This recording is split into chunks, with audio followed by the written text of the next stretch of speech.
ఈరోజు వరంగల్ పార్లమెంటు నియోజకవర్గానికి సంబంధించిన అభ్యర్థిని సోదరిమణి కావ్య గారు మీ అందరికీ కూడా ఏదో విధంగా పరిచయం. పెద్దలు కడియం శ్రీహరి గారి కూతురుగానే పరిచయం కాక ఈరోజు ఒక స్వచ్ఛంద సంస్థను స్థాపించి అనేక మంది పేదవారికి సేవా కార్యక్రమాలు అందిస్తూ నిరంతరం ప్రజాసేవ చేయాలని ఆకాంక్షించి ముందుకు నడుస్తా ఉన్న మా సోదరిమణ్ణి మీరు ఆశీర్వదించమని కోరటానికి వచ్చినాం. ఇప్పుడే మీరందరూ కూడా వినడం జరిగింది. వారి ప్రణాళిక ఏంది? రేపు పార్లమెంటుగా రేపు వారు పార్లమెంట్లో అడుగుపెట్టిన తర్వాత వారు ఏ విధమైన సమస్యలను ప్రతి నియోజకవర్గంలో ఉన్న ప్రతి సమస్యను కూడా అర్థం చేసుకొని నేను ఈ విధంగా ముందుకు పోతానని ప్రజల ముందట ఉంచడం జరిగింది. మిత్రులారా, మనమందరం ఆలోచన చేసుకోవాలి.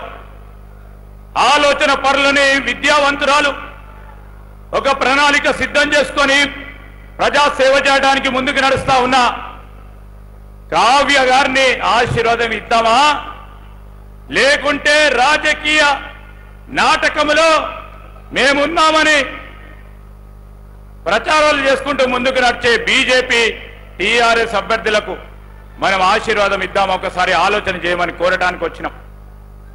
మిత్రులారా, ఈ వరంగల్ నియోజకవర్గానికి సంబంధించి ఈరోజు బీజేపీ బీఆర్ఎస్ పార్టీ గత 10 సంవత్సరాలుగా కలిసి నడిచినాయి. మీరు ఓటు అడిగే ముందు బీఆర్ఎస్ బీజేపీ పార్టీని అడుగుతా ఉన్నాం. విభజన చట్టానికి సంబంధించి బీజేపీ వరంగల్ జిల్లాకు సంబంధించిన జిల్లా వాసులందరినీ మోసం చేసింది. ఒకటి, రైల్వే కోచ్ ఫ్యాక్టరీ ఇస్తామని చెప్పి 10 సంవత్సరాల కాలయంలో ఒక్క అడుగు కూడా ముందు వేయకుండా ఈరోజు ప్రజలను మోసం చేసింది. రెండోది, బయ్యారం స్టీల్ ఫ్యాక్టరీ. ఈ జిల్లా ఖమ్మం జిల్లాకు సంబంధించి బయ్యారం స్టీల్ ఫ్యాక్టరీని ప్రారంభోత్సవం చేస్తామన్న బీజేపీ బీఆర్ఎస్ పార్టీ వారు ఆ రోజు సోనియా గాంధీ గారి, రాహుల్ గాంధీ గారి నేతృత్వంలో విభజన చట్టాన్ని మన ప్రాంత వాసులకు మేలు చేయాలనే ఆకాంక్షతో ముందుకు నడిచిన తరుణంలో విభజన చట్టాన్ని కూడా మర్చిపోవటం, ట్రైబల్ యూనివర్సిటీని కూడా పూర్తి స్థాయిలో తీసుకురాకపోవటం బీజేపీ ఈరోజు మనను మోసం చేసిన అంశాన్ని ప్రజలు గుర్తుపెట్టుకోవాలని మీ అందరినీ కూడా కోరుతా ఉన్నారు.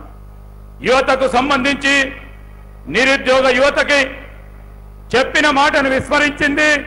2 కోట్ల మందికి ప్రతి సంవత్సరం ఇస్తామన్న ఉద్యోగ సంకల్పనని మర్చిపోయి బీజేపీ వారు మరొకసారి ఈరోజు రాజకీయంలో కేవలం గెలిపే ప్రాధాన్యంగా ఈరోజు మతాన్ని అడ్డం పెట్టుకొని ముందుకు నడుస్తా ఉన్న వైనాన్ని యువమిత్రులందరూ కూడా గమనించాలి. మేము అడుగుతా ఉన్నాం హరీష్ రావు గారిని, మేము అడుగుతా ఉన్నాం కేటీఆర్ గారిని, అయ్యా 3 నెలలు అయింది మేము మొదలుపెట్టి, ఇంకేమి మీరు చూడలేదు. మేము ఇప్పుడు ఏ అక్షరంలోనే ఉన్నాము. 5 సంవత్సరాలు పూర్తయ్యే వరకు మీ అంశాలు ఎక్కడ కూడా లేకుండా, మీ రూపనాపాలు ఎక్కడ కూడా లేకుండా కాంగ్రెస్ పార్టీ 6 గ్యారంటీలను ఈరోజు మేనిఫెస్టోలో పెట్టిన ప్రతి అంశాన్ని అమలు చేసి తీరుతాం. ఛాలెంజ్ 5 ఏళ్ల తర్వాత చేద్దాం. 3 నెలలకే ఇబ్బంది పడతా ఉన్నారు మీరు. నేను ఖచ్చితంగా చెప్తా ఉన్నా, 2018లో ప్రజలందరూ మీ ప్రభుత్వం రావాలని ఆ రోజు చెప్తే 45 రోజుల తర్వాత అసెంబ్లీ సమావేశాలు పెట్టారు. స్థానికంగా ఎన్నికైన ఆనాటి శాసనసభ్యులు 45 రోజుల తర్వాతనే ప్రమాణ స్వీకారోత్సవం చేసిండ్రు. ప్రభుత్వ యంత్రాంగం మొదలు పెట్టడం జరిగింది.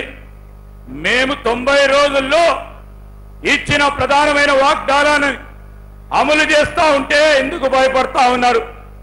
హరీష్ రావు గారు ఛాలెంజ్ చేసిండ్రు ముఖ్యమంత్రి గారి పైన.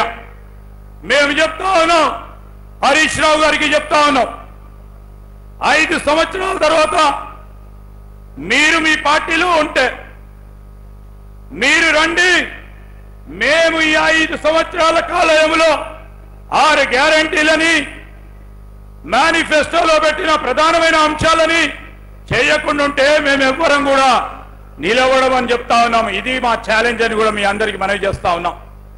ఈ సందర్భంలో మంచి కోరుకునే పార్టీ, ఇంతకుముందు పెద్దలు చెప్పినట్టు రాహుల్ గాంధీ గారు ప్రధానమంత్రి కావాలి.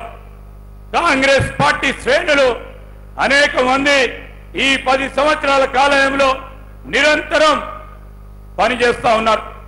మన లక్ష్యం రాహుల్ గాంధీ గారి ప్రధానమంత్రి కావాలి. రాహుల్ గాంధీ గారి ప్రధానమంత్రి కావాలంటే ఇక్కడ కడియం కావ్య గారు కూడా పార్లమెంట్ సభ్యులుగా ఎన్నిక కావాలి. మనమందరం చేయూతనివ్వాలి, బలంనివ్వాలి. మీరు కడియం కావ్యను గెలిపిస్తే ముఖ్యమంత్రి గారికి మీరు ఇంకా బలం చేకూర్చిన వారైతారు. కాంగ్రెస్ పార్టీకి ఇంకా పెద్ద ఎత్తున బలం చేకూర్చేవారైతారు. ఇవన్నీ ఆలోచన చేసుకొని పెద్ద ఎత్తున ఇప్పుడు వచ్చిన మా కార్యకర్తల ఉత్సాహం చూస్తా ఉంటే ఒక్కరు ఇంకా 10 ఓట్లు మన గ్రామాల్లో మన వాడల్లో ఇంకా తీసుకొస్తే పెద్ద మెజారిటీతో సోదరిమణి కావ్య గారు గెలవటం ఖాయమని తెలియజేస్తూ